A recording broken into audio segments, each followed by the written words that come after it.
كله مع بعضه، البصل والبطاطس والفلفل كنت نسيت اقطعه فقطعته، وبعدين هدعكم كلهم مع بعض. هحط الاول فلفل اسود وملح، فلفل اسود اهو، انا شخص بيحب الفلفل الاسود، ملح، وبعدين هندعكم مع بعض الاول.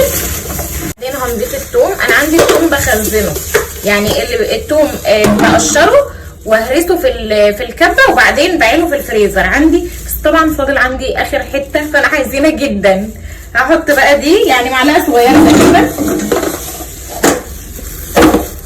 وبعدين هحط رشه كمون. على فكره البطاطس بتحب الكمون والثوم قوي.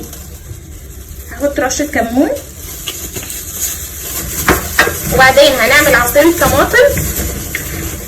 وانا هحط صلصه، انا هحط صلصه علشان الصلصه بتخلي لونها احمر قوي فبتخلي شكلها جميل. فانتوا مش عايزين تحطوا صلصه او بتخافوا منها او كده، فده يرجع لكم طبعا. يعني بصوا بالمنظر ده كده، ايوه كده. هقلع الجلافز الاول وبعدين نروح نعمل عصير الطماطم. مقطعاها اهو، طبعا انا مش عامله كميات كبيره يا جماعه علشان حرام، انا هعمل كميات كبيره علشان الفيديو. طيب بعد ما اعمل كميات كبيره الكميات دي هتروح فين؟ حرام يعني. هجيب الميه الاول،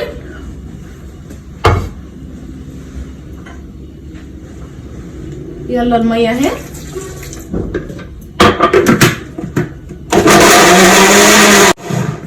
بس خلاص عصير الطماطم كده اتعمل.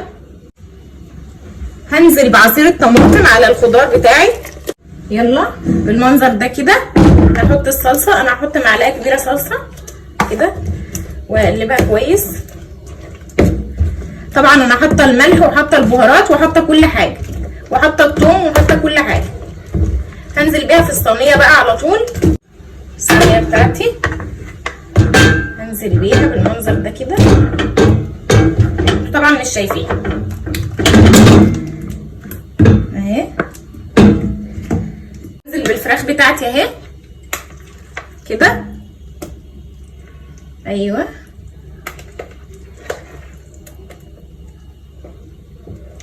ايوه. الصينيه بتاعتي بقت جاهزه خلاص. هغطيها بفويل بقى وبعدين هحطها في الفرن من تحت، هحطها نص ساعه لحد ما تبدا ان هي خلاص تدخل في استوى.